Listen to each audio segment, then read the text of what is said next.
ni umuntu twakuranye ariko buri gihe iyo postinze ahita ashyiraho reply kandi reply ashyiraho negativity buri gihe akavuga ngo iki nashyizeho agafoto keza agapantaro agashati nambaye nkeye meze neza ngo ntago umuntu yamenya ko ari ngo bajyaga basohora iwanyu ngo mu nzu kera oya uwo mu bloke kabisa akavideo ndimo ndabyina nasetse naryohewe nagize nengo nagosha nk'imbaraga ko ngusikiraho zikaza kujya ukuntu cyera mwabwirirwaga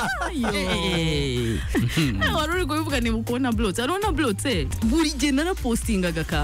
akavuga ariko si wagiye wambara ibitenge n'amabubo we nk'abandi babyeyi igitenge post irimo igitenge yabaga iriho nawe yantagingagamo wajya ureba abandi babyeyi se aguma following ahubwo kuri buri post azashyira ariko wakwambaye ibitenge